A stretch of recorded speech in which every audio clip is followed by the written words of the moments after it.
दोस्तों, आज जो कॉमिक्स हम पढ़ेंगे उसका नाम है खूनी फिल्म। ये कर्नल कर्ण की कॉमिक्स है और ये मेरे ख्याल से पहली कॉमिक्स है कर्नल कर्ण की। तो पढ़ते हैं इसको। खूनी फिल्म। कर्नल कर्ण सिंह को भारतीय सीक्रेट सर्विस में नंबर 1 पोजीशन प्राप्त हो चुकी थी। देश को जब भी किसी महत्वपूर्ण मिशन के लिए किसी बहादुर और चालाक एजेंट की आवश्यकता पड़ती, सबसे पहले कर्नल कर्ण सिंह और उसके असिस्टेंट कैप्टन असलम खान को याद किया जाता। इस बार भी सीक्रेट सर्विस के चीफ जनरल यादव ने कर्नल कर्ण को एक महत्वपूर्ण कार्य के लिए याद किया। कर्नल कर्ण ने जनरल यादव को का संदेशा पाकर उनके ऑफिस में पहुंच उन्हें सैल्यूट की दिया। रिलैक्स कर्नल, आराम से बैठ जाओ। Thank you sir. कर्नल, देश को एक बार फिर तुम्हारी जरूरत है और तुम्हें एक महत्वपूर्ण मिशन के लिए चुना गया है।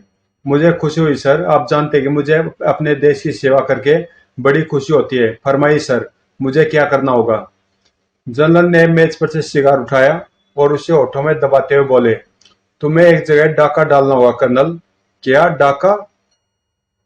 जनरल ने सिगार का कस लेकर ढेर सारा धुआं उगल दिया और गंभीर स्वर में कहा, यस कर्नल कर्ण, डाका। वास्तव में बात यह है कि इस मार्केट में एक माइक्रो फिल्म घूम रही है। उस फिल्म में अमेरिका के कुछ अंतरिक्ष प्रोजेक्ट के नक्शे हैं। यह तो पता नहीं कि यह फिल्म किसने बनाई है, लेकिन अब वह फिल्म बाजार में बिकने के लिए आ गई है। दुनिया के हर देश के एजेंट उस फिल्म को प्राप्त करना चाहते हैं। अभी कुछ महीने पहले वह फिल्म एक चीनी एजेंट ने खरीदनी चाहिए, लेकिन तीसरे दिन ही चीनी एजेंट और वह व्यक्ति जिससे सौदा हो रहा था मर्द पाए गए और फिल्म कहीं गायब हो गई। लेकिन कुछ दिनों बाद ही फिल्म फिर से मार्केट में आ गई। दूसरी बार फ्रांसीसी एजेंट ने फिल्म खरीदी और फिल्म लेकर रवाना हुआ, लेकिन जनेवा में उसकी भी हत्या कर दी गई और फिल्म फिर गायब हो गई। लेकिन अब वह फिल्म फिर मार्केट में है। इस बार वह भारत और पाकिस्तान के बीच घूम रही है। हमारी सरकार भी वह फिल्म खरीदना चाहती है। इस बार वह फिल्म एक बर्मन व्यापारी मिस्टर टकीला के पास है और वह उस फिल्म का 5 करोड़ रुपया मांग रहा है।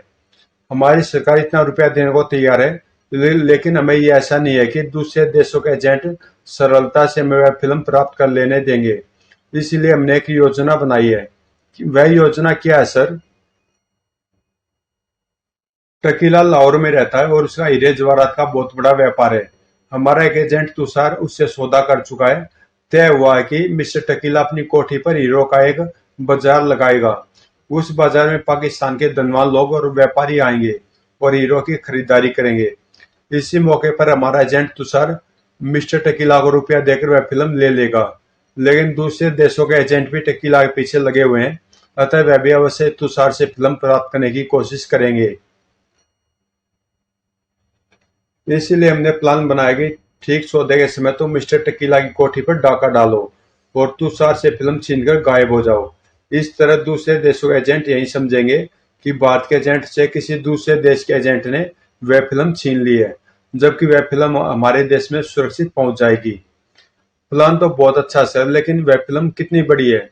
वह फिल्म इतनी छोटी है कि चीनी एजेंट ने उसे अपने खोखले दांत में छुपा कर रखा हुआ था। फिर तो ठीक है सर, लेकिन क्या वह डाका मुझे अकेले को ही डालना होगा? यह तुम्हें कुछ सोचना है। हम तुम्हें पर्यटक की हैसियत से पाकिस्तान भिजवा देंगे। वहां पहुंचकर सारी प्लानिंग तुम्हें स्वयं करनी है। तुम पूर्ण रूप से मिशन के इंचार्ज रहोगे। ओके सर, मैं समझ गया हूँ कि मुझे क्या करना है। कैप्टन असलम को मैं अपने साथ लेकर जाऊंगा। ले जा सकते हो। उसी से हम कर्नल कर्ण ने अपने असिस्टेंट कैप्टन असलम को सब कुछ समझाने के बाद कहा, भारत की सीमा पार करते ही हम दोनों एक दूसरे के लिए अजनबी होंगे। अगर कोई खतरा देखो तो सिग्नल या कोड इस्तेमाल करना। सीधे मुझसे मिलने की कोशिश न करना। और याद रहे, तुम्हें व्यापारी की हैसियत से मिस्टर टकीला के बाजार में शामिल होना है। ओके, लेकिन पाकिस्तान में आप पहले कहाँ जाएंगे? कराची। वह बहुत बड़ा बंदरगाह है। वहाँ मुझे बहुत से विदेशी बदमाश मिल जाएंगे जिन्हें मैं डाके में शामिल करूंगा। एक जर्मन बदमाश को तो मैं सब अच्छी तरह जानता हूँ। वह कराची में ही रहता है। उसका नाम हेडली है। पैसे के लिए वह कुछ भी कर सकता है। लेकिन आप मुझे उस डाके में शामिल क्यों नहीं करते? इसीलिए कि जो प्लान मैंने बनाया उसी अनुसार तुम्हारा व्यापारी की हैसियत से टकीला के मीना बाजार में रहना ज्यादा जरूरी है। शेष बातें मैं तुम्हें समय आने पर बताऊंगा। ओके बॉस, मैं जाकर यात्रा की तैयारियां करता हूँ। जिस समय करण और असलम में यह बातचीत हो रही थी, उस समय लाहौर के एक बड़े होटल के स्विमिंग पूल में भारतीय एजेंट तुषार तैरने में व्यस्त था। शाम का समय था, इसलिए पुल पर इक्का दुक्का लोग थे। तुषार अपने आप में मस्त तैरने में व्यस्त था। अचानक पुल के बाहर बैठे हुए 4 आदमी एक एक करके पुल में कूदे और तैरते हुए तुषार के निकट जा पहुंचे। तुषारा बेचारा भी कुछ समझ भी न पाया था कि 2 आदमियों ने उसे दोनों तरफ से पकड़ लिया। ए, कौन हो तुम, क्या कर रहे हो? उत्तर देने की बजाय उन्होंने तुषार को लेकर पानी में गोता लगाया। जिस स्थान पर उन लोगों ने गोता लगाया था, वह पानी में तूफान सा आया हुआ था। कुछ देर बाद दोनों व्यक्ति पानी की सतह पर उभर आए और तुषार का शरीर स्विमिंग पूल की तली में पहुंच गया। उधर अगली सुबह कर्नल कर्ण ने फौजान नाम के एक पर्यटक की हैसियत से भारतीय सीमा पार की। कस्टम पर एक भारतीय अधिकारी ने एक छोटा सा कागज चुपके से कर्ण के हाथ में थमा दिया। कस्टम से निपटकर ट्रेन में आकर बैठने के बाद कर्ण ने वह कागज खोलकर देखा। उसमें लिखा था, तुषार की हत्या कर दी गई है। इससे स्पष्ट है कि दूसरी शक्तियों को हमारे सौदे की खबर है और हो सकता है तुम भी उनकी नजर में आ चुके हो। बहुत होशियार रहकर काम करना होगा। प्रोग्राम वही रहेगा। अब तुषार तो वहां नहीं पहुंचेगा, लेकिन तुम्हें मिस्टर टकीला से वह फिल्म छीननी है। अब सब कुछ तुम्हारे डाके की सफलता पर निर्भर करता है। पाकिस्तानी रुपए ट्रेन पर ही मिल जाएंगे। Good luck. पत्थर पड़ने के बाद कर्ण ने उसे फाड़कर उसके टुकड़े चलती ट्रेन से बाहर उड़ा दिए और फिर उसने उठकर ट्रेन की डाइनिंग कार में आ गया। वहां कैप्टन असलम अरब शेख के मेकअप में पहले से ही मौजूद था। करण उनके निकट वाली टेबल पर जाकर बैठ गया। असलम और उन लड़कियों के बात करने की आवाजें उसे स्पष्ट सुनाई दे रही थी। आप लोग इतनी अच्छी उर्दू कैसे बोल लेती हैं? हम लाहौर में उर्दू पढ़ने के लिए ही तो आए हुए हैं। 2 साल से हम लाहौर में हैं और छुट्टियों में कराची घूमने जा रहे हैं। करण अपनी जगह बैठा सोच रहा था। अगर विदेशी जासूसों ने मुझे पहचान लिया तो असलम को भी पहचान लिया होगा। हो सकता है ये दोनों लड़कियां विदेशी जासूस हो। मामला काफी दिलचस्प होता जा रहा है। अब तो कराची पहुंचकर ही पता चलेगा कि ऊँट किस करवट बैठता है। अगली शाम वह कराची पहुंच गए। स्टेशन से करण सीधा एक होटल गया और वहां अपने लिए कमरा बुक कराया। Room number 117 sir. थैंक्स, मेरा सामान ऊपर भिजवा दीजिए। करण को उस जर्मन व्यक्ति एडली का पता मालूम था। अतः होटल में सामान रखने के बाद वह तुरंत उसके मकान पर जा पहुंचा। दरवाजे की घंटी बजाने पर एडली ने स्वयं दरवाजा खोला। यस, किससे मिलना है? तुमसे। तुमने शायद मुझे पहचाना नहीं। पिछले वर्ष नेपाल के कैसीनो में हमारी मुलाकात हुई थी मिस्टर एडली। हाँ, शक्ल तो कुछ जाने पहचानी सी लगती है, लेकिन नाम याद नहीं आ रहा। नाम से क्या अंतर पड़ता है? तुम मुझे फौजान कह सकते हो। अच्छा ठीक है, लेकिन तुम्हें मुझसे क्या काम है? मुझे भीतर तो ले चलो, फिर काम भी बताता हूँ। अंदर ड्राइंग रूम में आकर सोफों पर बैठने के बाद, अब बताओ तुम्हें मुझसे क्या काम है? क्या तुम 4-5 लाख रुपए कमाना चाहते हो अडली? 4-5 लाख? इतने रुपए के लिए तो मैं पूरे कराची को बम से उड़ा सकता हूँ। इसकी जरूरत नहीं है। तुम्हें मेरे साथ मिलकर केवल एक डाका डालना होगा। कहाँ? लाहौर में। वहाँ हीरो का एक मीना बाजार लगने वाला है। 50-60 लाख का माल हाथ लगेगा। उसमें से आधा मेरा होगा। 6-7 में वह सब शामिल होंगे जो इस काम में मेरा साथ देंगे।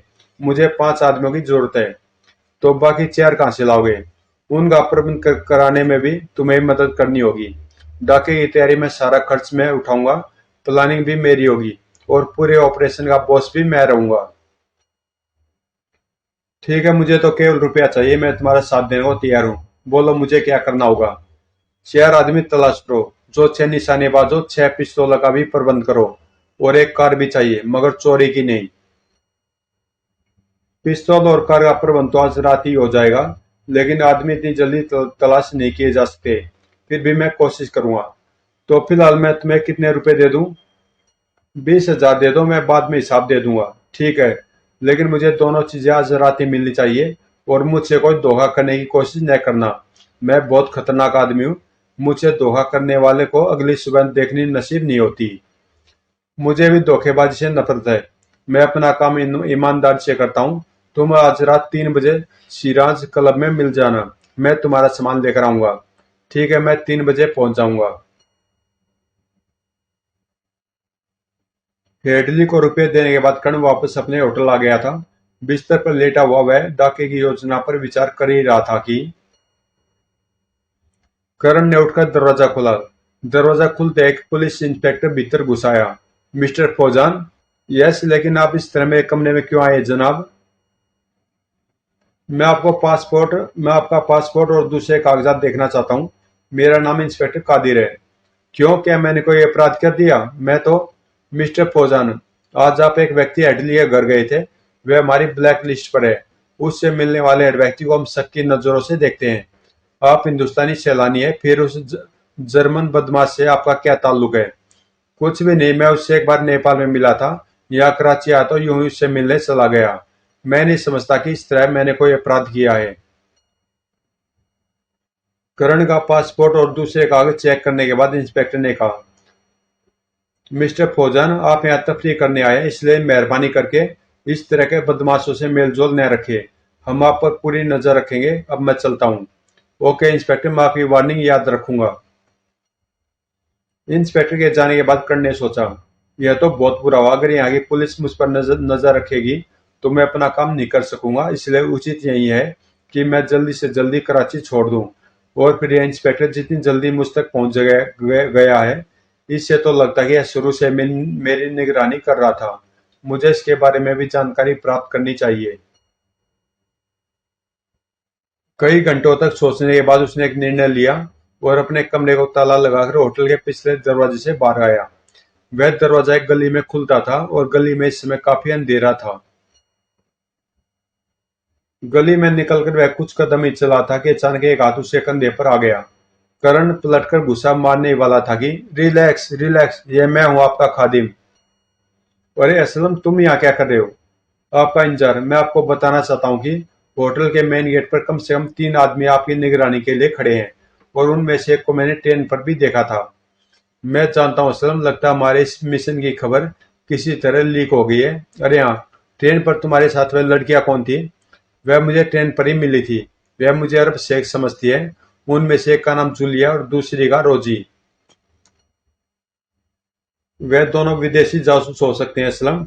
अगर हमारे मिशन की खबर लीक हो चुकी है तो वह जानबूझकर तुम्हारे पीछे लगी हैं। तुमने उन्हें अपने बारे में क्या बताया है? यही कि मैं दुबई का रहने वाला हूँ और मेरा नाम जमाल पाशा है और इस समय भारत होता हुआ पाकिस्तान की शहर को जा रहा हूँ। ठीक है, तुम उनसे होशियार रहना। और हाँ, मैं इस समय सिराज क्लब जा रहा हूँ और सुबह से पहले कराची छोड़ दूंगा। कहाँ जाएंगे? फिलहाल तो मैं हैदराबाद जाऊंगा। मुझे अभी 4 आदमियों की और जरूरत है। हेडली तो मिल गए, लेकिन मुझे यहाँ कुछ खतरा महसूस हो रहा है, इसलिए मैं यहाँ से निकलना चाहता हूँ। मैं आपके पीछे आऊँ? पीछे नहीं, तुम एक कार का प्रबंध करके मुझसे पहले हैदराबाद के लिए रवाना हो जाओ और वहाँ होटल नाज में जाकर ठहरो। ओके बॉस, मैं भी रवाना हो जाता हूँ, लेकिन आप अपना ख्याल रखिए। मैं काफी सतर्क हूँ, लेकिन तुम भी उन दोनों लड़कियों से होशियार रहना। जरूरत पड़ते मैं तुमसे संपर्क करूंगा। आप चिंता न कीजिए, वे दोनों मुझे मूर्ख नहीं बना सकेगी। अब मैं चलता हूँ। असलम अपने रास्ते चला गया और कर्ण सिराज क्लब में आकर हेडली की प्रतीक्षा करने लगा। कर्ण के सामने वाली टेबल पर एक खूंखार किस्म का व्यक्ति बैठा था, जो कुछ देर बाद उठा और कर्ण के निकट आकर बड़ी बदतमीजी से उसकी टेबल पर बैठ गया। तुम्हारा नाम क्या है? पहले तुम मेरी टेबल पर से उठो, फिर मैं तुम्हें अपना नाम बताऊंगा। उसने दांत निकाले। मैं जहां बैठ जाता हूं वहां से केवल अपनी इच्छा से उठता हूं और मेरे सामने मेरी इच्छा के विरुद्ध कोई बैठ नहीं सकता। कर्ण फुर्ती से उठा और उसी उसी शक्तिशाली गुस्सा उस व्यक्ति की नाक पर पड़ा। डिशुम! वह गिरकर संभलने भी नहीं पाया था कि कर्ण ने उसकी कमर में एक ठोकर मारी। ओह! तभी क्लब का मैनेजर दौड़ता हुआ वहां आया। यह क्या हो रहा है? आप लोग मेरे क्लब में झगड़ा नहीं कर सकते। यह बात आप इसे समझाओ। वह व्यक्ति भी खड़ा हो चुका था। उसने आगे आते हुए कर्ण से कहा, तुम अपने आप को बहुत बड़ा 30 मार का समझ रहे हो? बाहर चलो, मैं तुम्हें बताता हूँ। चलो, मैं भी देखता हूँ तुम में कितना दम है। वो दोनों क्लब से निकलकर एक खुली जगह पर आ गए। क्या तुम सचमुच अपनी हड्डियां तुड़वाने के मूड में हो? नहीं, मैं तो तुमसे दोस्ती करने आया हूँ मिस्टर फौजान। तुम मेरा नाम कैसे जानते हो? और मुझे एडली ने तुमसे मिलने भेजा है। उसने बताया था कि तुम इस क्लब में मिलोगे और तुम्हें कुछ आदमियों की जरूरत है। अगर तुम्हें एडली ने भेजा तो तुमने मुझसे झगड़ा क्यों किया? मैं देखना चाहता था कि तुम्हारे अंदर कुछ विशेषता है या नहीं। मैं हर अरे गहरे के साथ काम नहीं करता, लेकिन अब मुझे अंदाजा हो गया कि तुम में दम है। क्या नाम है तुम्हारा? मेरा नाम विक्टर है। ऑस्ट्रेलिया का रहने वाला हूँ, लेकिन पिछले 10 वर्ष से पाकिस्तान में रहता हूँ। और मुझ में हर तरह का काम करने की क्षमता है। विशेषकर खतरनाक काम करने में मुझे मजा आता है। हेडली ने तुम्हें काम के बारे में बता दिया है? हाँ, और मैं तुम्हारा साथ देने को तैयार हूँ। आओ, लाओ, हाथ मिलाओ। दोस्ती हो जाने के बाद वे फिर वापस क्लब में आकर बैठ गए। कुछ देर बाद एडली भी वहां पहुंच गया। उसके बैठते करण ने पूछा, काम हो गया? हाँ, पिस्तौल भी मिल गए और कार भी। विक्टर ने तुम्हें पहचान लिया था। हाँ, तुम्हारे भरोसे पर मैं विक्टर को अपने साथ शामिल कर रहा हूँ। ठीक है, मैं विक्टर को कई वर्षों से जानता हूँ। अब तुम्हारा क्या प्रोग्राम है बॉस? हम इसी समय कराची से चल रहे हैं, लेकिन अभी तुम्हें 3 आदमियों की और जरूरत है। उनका प्रबंध हम दूसरी जगह से करेंगे। अब उठो, हमें इसी समय कराची छोड़ना है। Okay boss. और फिर उनकी कार कराची से हैदराबाद जाने वाली सड़क पर दौड़ रही थी। उन्हें यात्रा करते हुए 1 घंटा बीता होगा कि एडली बैक व्यू मिरर में देखते हुए बोला, हमारा पीछा किया जा रहा है बॉस। तुम्हें विश्वास है? यह से गाड़ी बहुत देर से एक ही दूरी पर हमारे पीछे आ रही है। मैं 2 बार गति बढ़ाकर चेक कर चुका हूँ। वह हमारा पीछा कर रही है। लेकिन वह कौन लोग हैं? पुलिस भी हो सकती है बॉस। नहीं, पुलिस को पीछा करने की क्या जरूरत है? अगर उनको संदेह होता तो वे हमें रोक सकते थे। तो फिर कौन है वे? करण के मस्तिष्क ने कहा, वह सलम भी नहीं हो सकता, क्योंकि वह तो हमसे पहले रवाना हो चुका है। कहीं वह विदेशी जासूस तो नहीं है? हो सकता है वह लोग मेरे प्रोग्राम से परिचित हो चुके हों कि मैं फिल्म के चक्कर में हूँ। फिर क्या करे बॉस?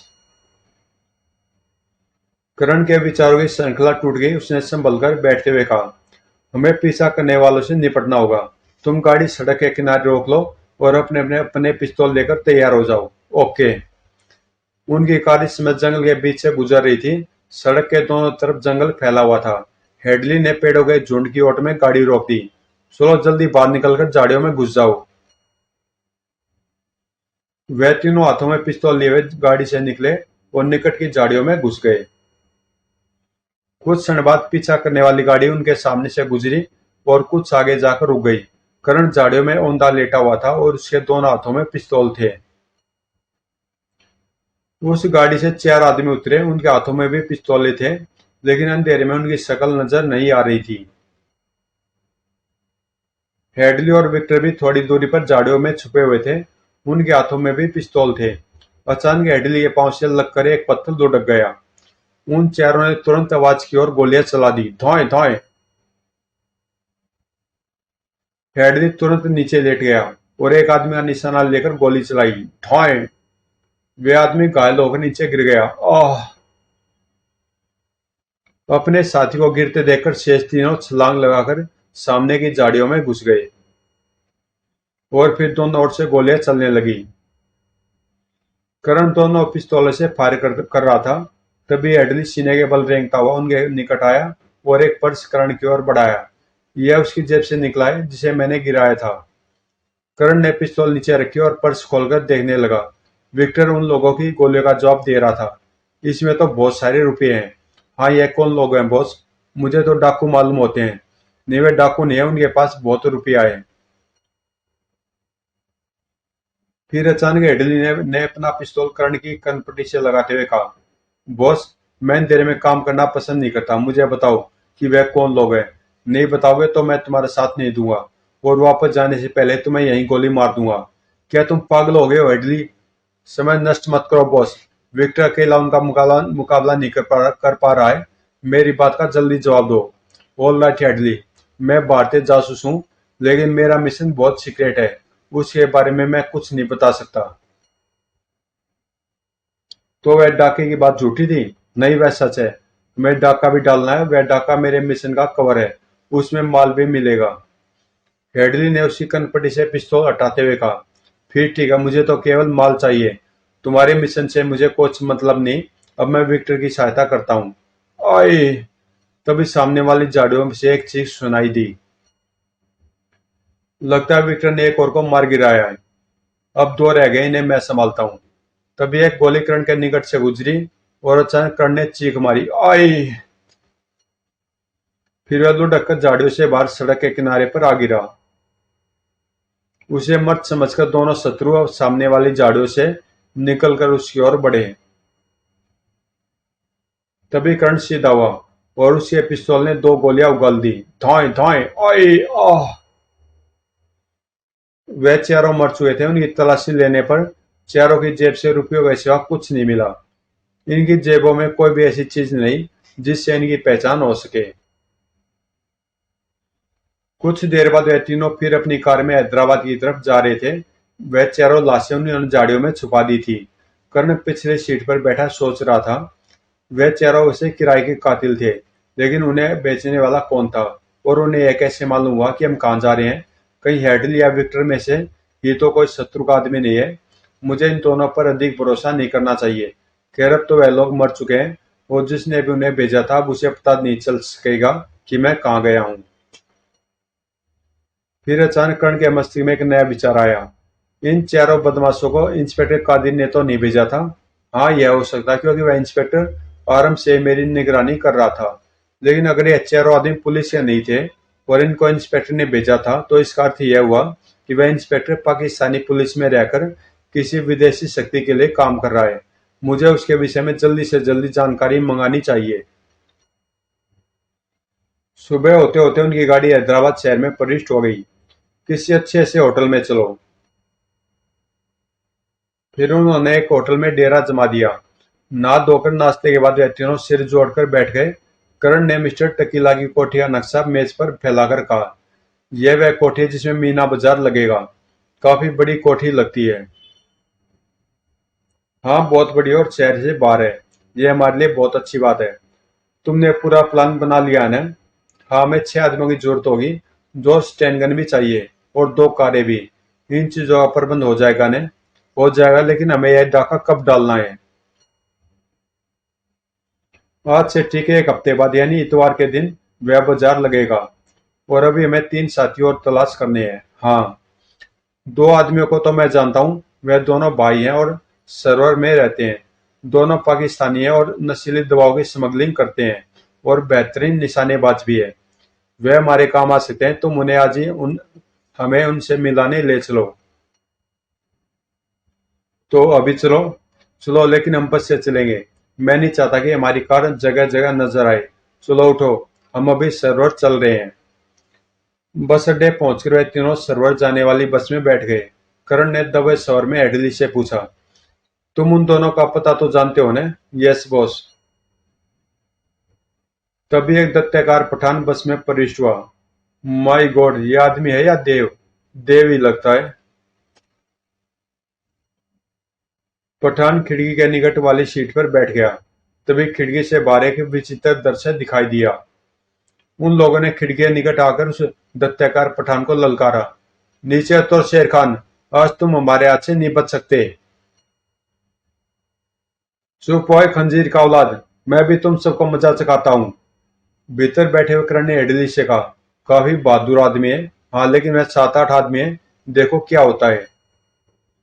इतना कहकर वह पठान बस से नीचे उतरा। उधर उन आदमियों ने पठान शेर खान पर हमला कर दिया।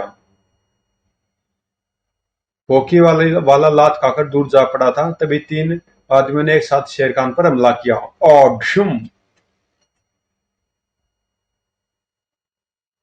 फिर अचानक शेर खान ने साइकिल की चैन वाले को दबोच लिया और उसके मुंह पर घुसा मारते हुए चैन छीन ली। अब शेर खान के हाथ में साइकिल की चैन थी, जिसे वह तेजी से घुमा घुमाकर अपने दुश्मनों को मार रहा था। चैन एक बार जिसके लगती वहीं धूल चाटता नजर आता। 5 मिनट में शेर खान ने उन सबको मार मार कर लहूलुहान कर डाला। मार खाने के बाद अचानक वह सब भाग खड़े हुए। शेर खान कुछ कदम उनके पीछे दौड़ते हुए चिल्लाया, और ठहरो खंजीर का बच्चा, कुत्ते का औलाद शेर खान तुम सबकी नानी याद करा देगा। तभी बस ने चलने के लिए हॉर्न दिया, पौ पौ। और शेर खान वापस आकर बस में बैठ गया। वह इस तरह लापरवाह नजर आ रहा था जैसे कुछ हुआ ही न हो। हेडली ने करण से कहा, बॉस, ये आदमी हमारे काम आ सकता है। आदमी तो काम का, मगर पता नहीं पिस्तौल चलाना जानता है या नहीं। वह पठान है बॉस। पिस्तौल और बंदूक इन लोगों के लिए खिलौने होते हैं। ये लोग बेहतरीन निशानेबाज होते हैं। अच्छा, मौका देखकर मैं उससे बात करूंगा। सरवर बस अड्डे पर पहुंचकर बस खाली हो गई। शेर खान उतरकर एक तरफ को जाने लगा। करण ने विक्टर से कहा, तुम यहीं ठहरो विक्टर, मैं और एडली उस पठान से बात करके आते हैं। Okay boss. करण और एडली शेर खान के पीछे गए और उसके निकट पहुंचकर करण ने उसके कंधे पर हाथ रखते हुए कहा, तुम्हारी लड़ाई देखकर मजा आ गया खान साहब, तुम बहुत बहादुर हो। शेर खान ने पलट कर देखा और मुस्कुराकर कहा, वह साले गिदड़ शेर खान से टक्कर लेने आए थे, लेकिन मैं से मच्छर को चुटकी से मसल देता। वह सब खान बहादुर के आदमी थे। तुम्हारा दुश्मन है वह? हाँ, मगर वह गिदड़ है, खुद तो सामने आता नहीं, अपने पिल्लों को बेचता है। क्या तुम सरोवर में रहते हो शेर खान? मैं कहीं भी रहता हूँ, तुम्हें इससे क्या मतलब? और तुम कौन हो? शेर खान, कभी तुमने 4-5 लाख रुपए एक साथ कमाए हैं? करण ने उसके प्रश्न की उपेक्षा करके कहा,